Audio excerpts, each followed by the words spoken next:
Hello there, and welcome to my channel, Novice Modelling in a Midlife Crisis.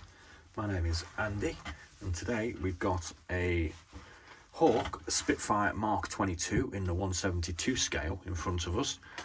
This is actually a kit that I completed on, I built on March the 3rd, and has been sort of completed over the following months, and I've decided to do a completed build video for it today in conjunction with my experimentation for using different varnishes on some of my kits. So this is the first one. I'm just going to give you a quick run through it because you probably don't remember me building this, or you weren't actually following me at the time. So I'll put a little link in the description bar if you like, that you can go and have a look at, which will be the what's in the box video for it. And there is actually a complete build video for this as well.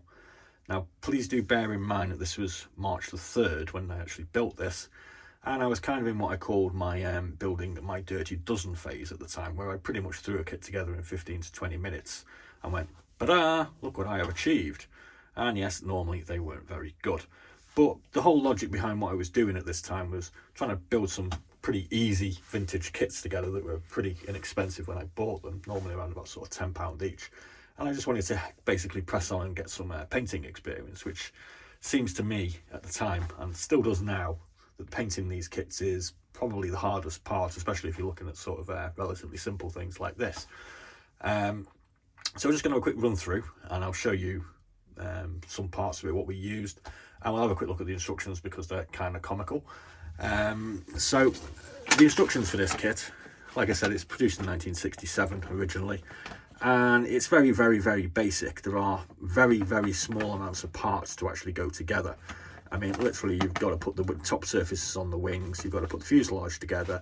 There is absolutely no detail in the cockpit, so you just put the cover on, put the propeller on, put a couple of radiator ventilations on, and that's really it.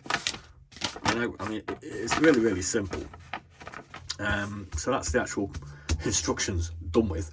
What we actually used when we were painting this up, we used Army Colour Primer aerosol for its priming, and then we put a Vallejo acrylic gloss varnish on it. Part of an experimentation, because I actually did a few of these Mark 22s in a different variety of varnishes, just because I wanted to see what the difference was, basically. The actual paints that we used, from memory, was XF83 Medium Sea Grey 2 RAF on the undersurfaces, Dark Green 2 RAF XF81 for the green, and Ocean Grey 2 RAF XF82 for the grey. We also used, I think it was the same XF83 on the spinner, and we used a black. I can't remember whether it was gloss or matte or whatever it was. So we'll take this off the stand. These stands are rather cool. They came with some vintage Tamiyas from the 1970s.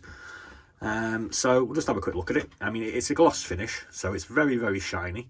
But like I said, I wanted to see what one looked like in gloss. The painting was all airbrushed, so I was a novice at the time of airbrushing and masking. And I think it came out pretty well, to be honest with you. I don't think it looks that bad. You know, I mean, it's a bit wonky. There's a bit of bleed going through here, but that's an experience for you. My roundels are a little bit sort of not quite sensible. Never mind.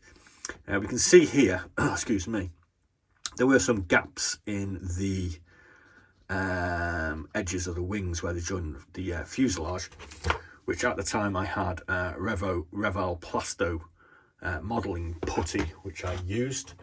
To be honest with you, I didn't really enjoy using it. It's kind of quite thick, so I'm not quite sure whether I was using it correctly, but I ended up with some rather nasty looking scars, or whatever you want to call them, on here. So it didn't really work out too well, and I later discovered Vallejo plastic putty, which I kind of use now because it's much more like it's much more malleable. It's kind of like toothpaste.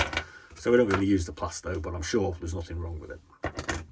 So that was the actual build. The decals, which are the original ones from 1967, as you can see, they're pretty basic. It didn't actually come with these letters and serial numbers and these black and white potential D-Day marking stripes.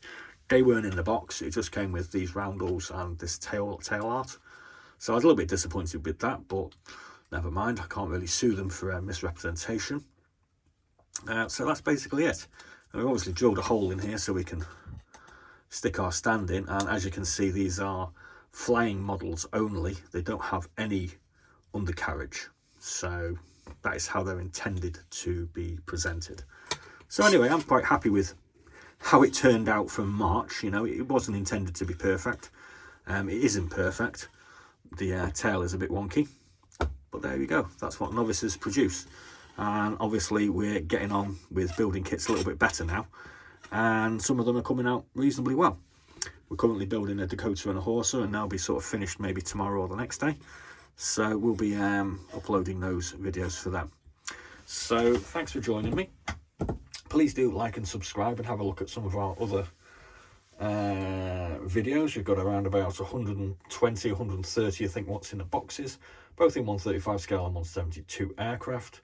So there's plenty for you to have a look at, and we're going to be building a shed load more kits over the next 8 years. Be seeing you.